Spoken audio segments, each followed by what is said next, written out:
This is Intuitive Astrologer Dr. Reverend Michael Vanderpool at universalstar.gs or www.starintuition.com, and I'm going to do just a quick astrology overview or astrology reading for Tamuna in Belize, Georgia.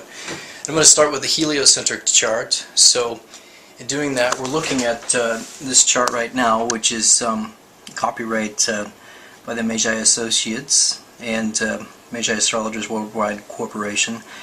And we're going, and just a little bit of glare on the screen, so I'm going to try to get a different view here. But basically what we have in the heliocentric chart is a Saturn conjunct Earth-Moon complex. So this can be somebody who is very strong-willed, but sometimes somebody who may have some every once in a while, some cyclic troubles with depression or struggles with that, or being too controlling, or someone in the positive sense who's very much in control, but might benefit from some being more flexible, and having more flexibility and adaptability in dealing with other people. There's a trine of Juno to that Saturn conjunct Earth-Moon complex, and so this can be someone who's very sexy. Juno people are often very sexy, and this Juno trine to Earth-Moon complex is definitely symbolic of that and that type of energy. So not only is it someone who is very sexy, but someone who can be very much a dreamer, and someone who can not only dream a lot, but someone who can usually manifest those dreams simply because of the fact that they very vividly imagine and have them very strongly. In addition to that, this can be someone who can be very manipulative, someone who can at times be deceptive, and sometimes struggle with commitment, or be more involved in short-term commitments or short-term relationships in terms of this particular aspect. But on a positive note, Juno is the dreamer and very good at creating illusions, so it could be someone that can thrive at anything to do with selling ideas or coming up with ideas and dreams or plans in that sense.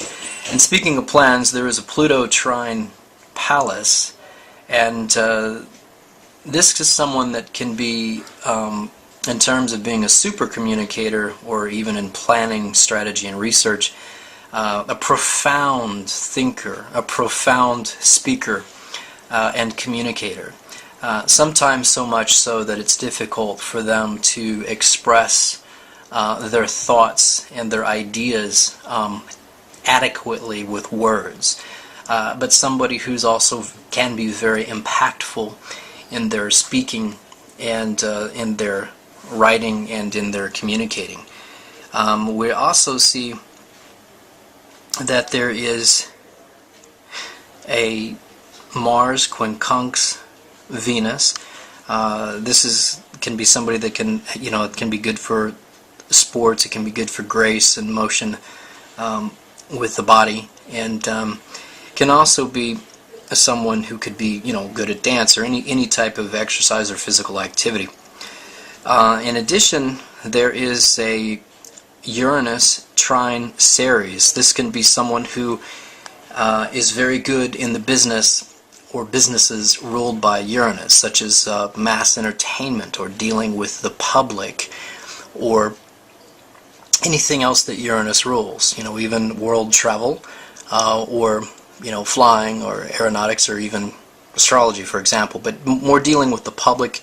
Also anything that deals with business in terms of things that are unusual, unorthodox, or changing, or changes in particular. So this is a very strong aspect in terms of business, or business involving or ruled by Uranus, or those types of themes with Uranus. Now in the geocentric sky we see that There is a Jupiter quincunx the moon. That's a nice, mellow, but yet protective aspect. It's also lending an element of, good judgment and wisdom. However, there is a Saturn quincunx the moon. This forms a yod in the formation with the Jupiter quincunx the moon, and moon being the focal point. This particular Saturn quincunx moon aspect can again be someone that has bouts of depression or struggles with depression, and sometimes, depending on emotions or mood, a tendency to deal with depression, elements of control. And so it's good for to keep in mind to be more flexible and to try to engage in activities or things that would counter periods or times of depression or depressive feelings, or those depressive cycles that may come into life. And also, again, to balance the controlling nature of this aspect with being more adaptable and more flexible, and in negotiating and being more understanding with others and their will and their wants and needs. In this chart, we also see that there is a Jupiter trine the Sun, but it's separating, so that makes it a little bit weaker aspect. But this, nevertheless, is a very good aspect to have been born with, and although it's a weaker aspect because it's separating, it's still a very strong aspect for peace, prosperity, protection, and luck. So that's a very strong, nice, dynamic, powerful energy to have been born with. And there's a Neptune trine Venus that's separating, but it's still a very nice aspect to be born with. This can lend an element of kind of a romantic nature, but also some benefit or luck in terms of Neptune-ruled things and money from those things, such as writing or things to do with, having a bit of benefit to do with health or romance, and a little bit more luck or positivity in those areas. And in terms of this energy, it can be good for not only things that deal with copyrights, but also anything to do with inheritances as well, and just long-term security with money and finances in a positive sense in general. So one of the things that I also look at is the Western astrology, and looking just very quickly at some of the Western transits, there is a period from January 2012 until mid-October 2012 of Saturn conjunct Pluto, which is what we call in the Western astrology confinements. And this can be a situation that develops where you feel confined, kind of trapped into a situation or unable to do something that you want to do, and that's kind of reinforced by the idea of a need for newness, a need for something new or the different or the unusual or a different situation, as symbolized by the Jupiter opposition Uranus transit that starts August 2012 and goes into mid-April 2013. And that's kind of the idea of, even kind of reinforces the other transit of confinements that goes on again from the end of January 2012 until mid-October 2012. So it's kind of the idea that you probably will feel confined or trapped in a situation, and the need for something new, the need or feeling to do something different, but maybe you can't just yet. But perhaps after that, mid-October, this October coming up this year in 2012, you'll be able to actually make changes or to pursue the changes that you'll feel certainly that you'll want to make or maybe want to try in this time ahead.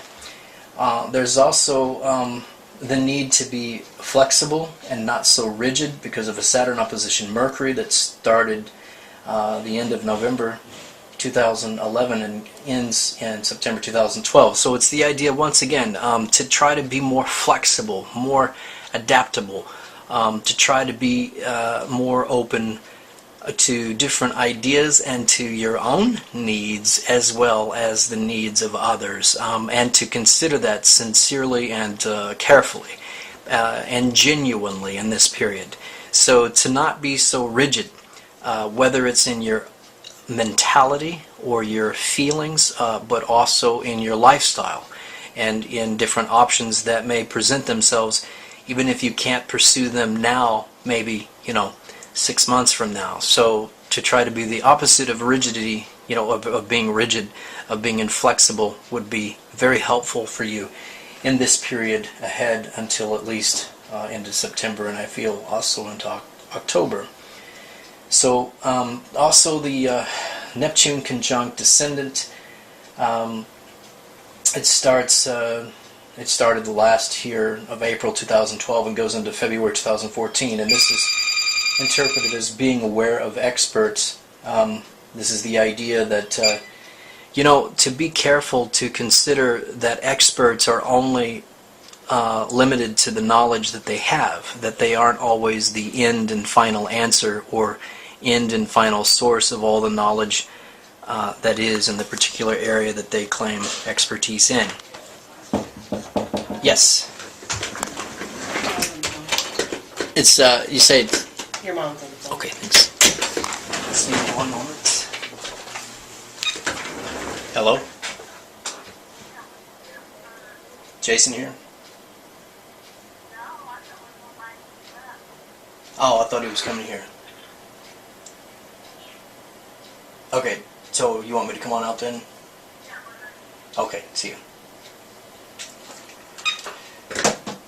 So that was a phone call, and I've got to go for now. So Tamuna, this is part of what I've done here is just go over the Western transits. When I return and finish up the second part of the video that I'll separate or maybe put into one, and I'll send this over to you, and then we'll start looking ahead a little bit more specifically using Magi astrology with a few important points that I use to point out certain important times or windows of time in a person's life. But in general, to finish this up, it seems that there's also the Jupiter conjunct Moon that goes from July 2012 into March 2013, and that's emotionally secure. It's also a very protective energy in terms of your emotions, in terms of your overall luck, prosperity, peace, and a fortune. So even though these other things sound a little bit challenging to an extent, it's actually quite positive, and it'll challenge you to make some positive changes and to be open to some new ideas and things in your life. So I'll touch upon the looking ahead part of the astrology reading when I get back later this evening, and I'll send this video over to you, and in using the Magi astrology again to look ahead the next 6 months or so to find out some more important points that might be there for you. Take care. Nice to have met you. Talk to you soon.